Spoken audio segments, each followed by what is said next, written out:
Pernah nggak sih kalian merasa stuck, padahal tahu banget kalau kalian itu mampu berbuat lebih? Nah, hari ini kita bakal bongkar kerangka kerja yang to the point banget dari Brian Tracy buat meraih sukses. Siap buat berhenti cari-cari alasan dan mulai bertindak? Oke, kita mulai dari pertanyaan yang paling mendasar. Coba deh pikirin, apa sih yang sebenarnya ngebedain orang-orang yang super sukses sama yang biasa-biasa aja? Apa karena bakat, keberuntungan, atau jangan-jangan ada sesuatu yang lebih dari itu? Ternyata jawabannya itu simple banget dan langsung kena. Sukses itu bukan soal apa yang kita omongin, kita harapkan, atau kita rencanain. Bukan, tapi soal apa yang kita lakukan sekarang juga. Dan kutipan dari Henry Ford ini pas banget buat ngegambarinnya. Reputasi itu, ya mau buat perusahaan atau buat diri sendiri, dibangun dari hasil yang nyata, bukan niat doang. Semuanya tentang tindakan. Oke, kalau kuncinya adalah tindakan, terus apa dong yang nahan kita? Nah, di bagian pertama ini, kita bakal bahas penghalang terbesar di dalam diri kita yang sering banget gak kita sadari. Coba deh lihat angka ini, 95%. Gila kan? Sebanyak itulah tindakan kita sehari-hari itu ternyata dikendalikan sama kebiasaan. Kebiasaan ini bisa jadi roket pendorong kita, atau malah jadi rantai yang ngebelenggu kita. Dan dari semua kebiasaan itu, ada satu yang paling bahaya. Para psikolog menyebutnya ketidakberdayaan yang dipelajari. Ini tuh keyakinan yang seringkali ada di alam bawah sadar kalau kita nggak punya kekuatan buat mengubah situasi kita.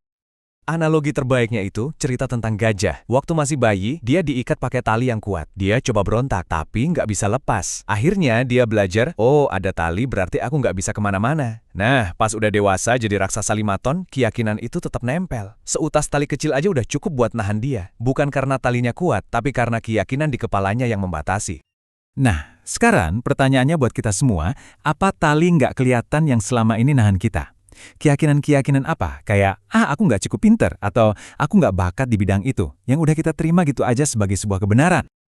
Oke, kita udah tahu talinya, sekarang waktunya buat mutusin tali itu.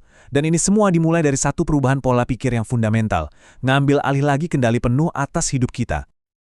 Tahu nggak sih, ternyata semua emosi negatif yang kita rasain, mulai dari marah sampai takut, itu punya satu akar yang sama. Akarnya, menyalahkan. Yup, saat kita nyalahin orang lain atau keadaan, saat itu juga kita secara sukarela nyerahin kekuatan kita. Coba deh lihat perbandingan ini. Jauh banget kan bedanya? Menyalahkan itu ngejadiin kita korban yang lemah dan hidupnya dikontrol orang lain.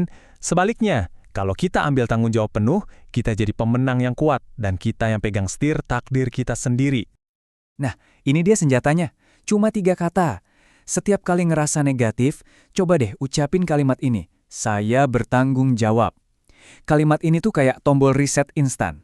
Langsung mematikan emosi negatif dan ngembaliin kita lagi ke kursi pengemudi. Oke, mindset udah bener. Sekarang kita siap bangun rencananya. Di bagian ini, kita bakal ubah mentalitas jadi cetak biru tindakan yang super jelas, cara ngubah keinginan jadi kenyataan. Perhatiin deh statistik yang jujur aja bikin kaget ini.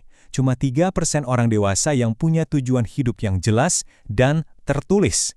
Dan kelompok kecil inilah yang penghasilannya rata-rata 10 kali lipat lebih banyak dari sisanya. Jadi nulis tujuan itu bukan hal sepele ya. Ini dia cetak birunya, formula 7 langkah yang udah terbukti. Proses ini ngebawa kita dari ide yang ngawang-ngawang jadi rencana yang konkret. Tapi kuncinya ada di 2 langkah terakhir. Segera bertindak dan lakuin sesuatu setiap hari.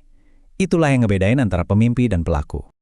Tentu aja kita semua kenal sama musuh bubuyutan dari semua rencana aksi.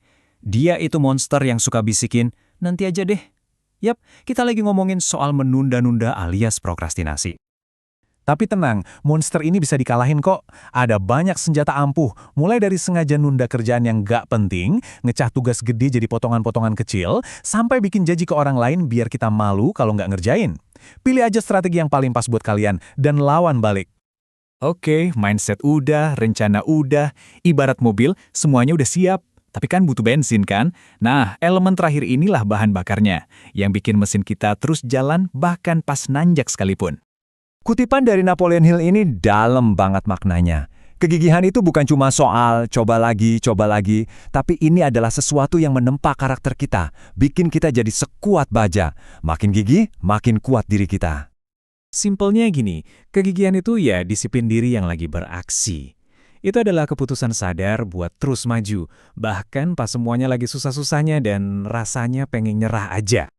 Dan yang keren, kita bisa loh memprogram pikiran bawah sadar kita biar jadi gigih. Coba deh bilang ke diri sendiri, berulang-ulang, apapun yang terjadi, gue nggak akan pernah nyerah. Jadian ini mantra. Lama-lama, otak kita bakal nerima itu sebagai perintah. Jadi pas ada rintangan, respons otomatis kita adalah maju terus. Dan pada akhirnya, semuanya balik lagi ke kebenaran yang simple, tapi ngena banget dari Vince Lombardi ini. Nggak ada jalan pintas. Pilihan untuk terus berjuang, itulah yang misahin antara pemenang dan pecundang. Jadi, cetak birunya udah ada di tangan kalian. Mulai dari mutusin apa yang kalian mau, ngambil tanggung jawab penuh, sampai ngebangun kegigihan. Nggak ada lagi alasan. Pertanyaannya sekarang sederhana banget. Kalian nunggu apa lagi?